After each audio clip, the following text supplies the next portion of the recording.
different parts of society, from families themselves and parents and mothers, to the village, to the economic sector, to the political leaders, the security cluster, to the, everyone has their part to play. And I think it's really important that we think about what we're doing and the paradigm shift that is needed. In South Africa, unlike in a number of other countries in the sub-region, there's high political will, including from the presidency down. But the question is, are we doing enough? Are we doing enough with the urgency and the ambition that is needed? And I think that's where we need to really be thinking about. And so I know we can count on you, full support, and that you will also mobilize other partners to support this effort. And this needs to be a community-led intervention.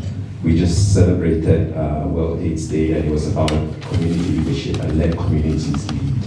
And in South Africa, with its rich history and tapestry of activism and community-led interventions that has informed policy making and informed practices that need to be changed, not only in South Africa, but also across the continent and globally. We need to also, I think, count on partnerships like the one with you, the UN and others to be able to take this forward. So the Secretary General has said gender-based violence is one of the most consequential, egregious, I think, human rights crimes that we can think about.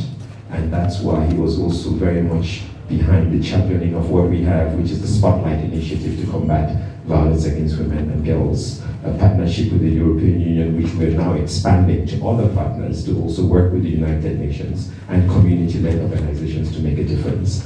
So we hope to be able to do a similar sort of effort here in South Africa, and you can count in the UN country team. I can see my colleagues nodding vigorously in the room that we're here to walk the talk and to really be a force for, I think, good that helps also ensure that men and boys play their part.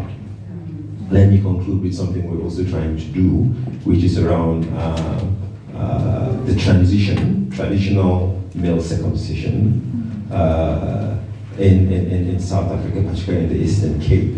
And recently we worked with the Eastern Cape authorities and also especially the traditional rulers to say, how can this sacred practice be leveraged as one that helps the transition of boys from boyhood to responsible manhood, inculcating the values of making sure you're responsible to protecting and ensuring the dignity of your sisters, your wives, your girlfriends, your mothers, your aunties, and others in society.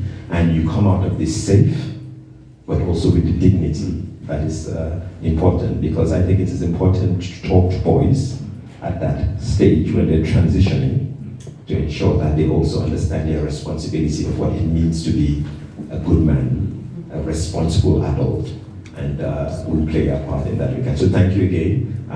We're not here to hear from me, we're here to hear from the minister, and also certainly from all the women and activists who are in the room. And I thank you again for this, and we look forward to walking this talk with you. Thank you.